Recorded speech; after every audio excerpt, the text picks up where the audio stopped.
پیچھے جو بھائی صاحب کھڑے ہیں وہ سوال کر سکتے ہیں پیچھے والے مائک پر. سے کھڑے ہو گئے. ہیلو السلام علیکم. وعلیکم السلام. جی میرا سوال یہ ہے کہ مسکوات الشریف حدیث پیج نمبر 2102 اس حدیث پاک پھر سے دہرائیں کیا بولا آپ نے؟ مسکات شریف حدیث پیج نمبر 2102 اس حدیث پاک پر ذرا غور فرمائے. رسول پاک صلی اللہ علیہ وسلم ارشاد فرما رہے ہیں کہ ایک قوم آئے گا اور قرآن کو تیر کی مانند سیدھا کرے گا. ایک قوم آئے گا اور قرآن کو تیر کی مانند سیدھا کرے گا. سوال اٹھتا ہے کیا قرآن پہلے سے سیدھا نہیں ہے تو پھر ایسا کیوں فرمایا گیا؟ اس کو تھوڑا خلاصہ کیجیے. بھائی صاحب نے حدیث پیش کی مشکات شریف کی. پہلے میں یہ کہنا چاہتا ہوں مشکات کی ساری حدیثیں صحیح نہیں. آپ کو شاید حدیث کا علم ہر مسلمان کو اتنا گہرا نہیں. مشکات کی حدیث سارے حدیث ہی صحیح نہیں. صحیح بخاری کی ساری حدیث صحیح ہے الحمدللہ. صحیح مسلم کی حدیث صحیح ہے. جتنے باقی حدیث شریف کی کتاب ہے مثال کے طور پہ ابو داؤد سنن ابو داؤد ترمذی ابن ماجہ یہ سارے حدیث ہی صحیح نہیں. ہمیں تحقیق کرنا چاہیے حدیث صحیح ہے کہ نہیں. اسی طریقے سے مشکات کی ساری حدیث صحیح نہیں ہے. Point number 1. پوائنٹ نمبر 2 آپ جو کہہ رہے کوئی قوم آئیں گی اور تیر کی طرح قرآن کو سیدھا کریں گی آپ کا ترجمہ صحیح ہے کہ نہیں مجھے پتا نہیں. تو پہلے اس سوال کا جواب دینے کے لیے تحقیق کرنی پڑے گی حدیث صحیح ہے کہ نہیں. تو آپ کا ترجمہ صحیح ہے کہ نہیں. تیر کی طرح قرآن کو صحیح کریں گی یا ایسی قوم آئیں گی جو اسلام کی طرف لوگ کو لے کے آئیں گی. آپ کیا کہنا چاہتے ہیں وہ صحیح نہیں. آپ کو ترجمہ صحیح کرنا پڑے گا اور حوالہ بھی دینے پڑے گا یہ حدیث صحیح ہے کہ نہیں اور پھر آپ یہ سوال کر سکتے. آخری سوال جو ہے بہنوں کی طرف سے.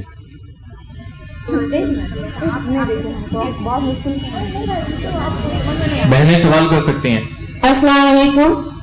میرا سوال ذاکر بھائی سے ہے کہ ہمارے یہاں اسلام کو ایک نیا شکل دیا گیا ہے وہ تبلیغی جماعت کے نام سے مشہور ہے جس میں مسلمان جو ہیں وہ 40 دن اپنے گھروں کو چھوڑ کر مسجدوں میں رہتے ہیں اور پھر اس میں ایک ایسی کتاب پڑھی جاتی ہے جس کا قرآن و حدیث سے کوئی تعلق نہیں. جھوٹی حدیثیں اس میں بھری ہوتی ہیں. فضائل اعمال یا پھر تبلیغی نصاب کے نام سے وہ مشہور ہے. آپ اس کے بارے میں برائے مہربانی تھوڑا سا واضح کر دیں. دوسری بات یہ کہ فاتحہ جو لوگ کرتے ہیں اور اس کو یہ صحیح سمجھتے ہیں بالکل اس کے بارے میں آپ کی کیا رائے؟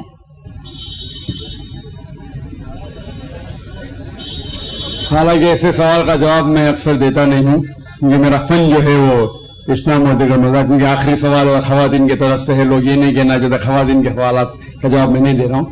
بہن نے سوال پوچھا کہ تبلیغ جماعت جو ہے ایک جماعت ہے ہمارے مسلمانوں میں ہندوستان میں خصوصاً وہ تبلیغ نصاب پڑھتی ہے جس کے اندر حدیثیں مکسڈ ہے.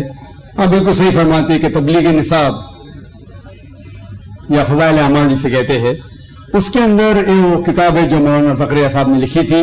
اس کے اندر مکسچر ہے صحیح حدیث بھی ہے ضعیف بھی ہے موضوع بھی ہے کہانی قصہ بھی ہے.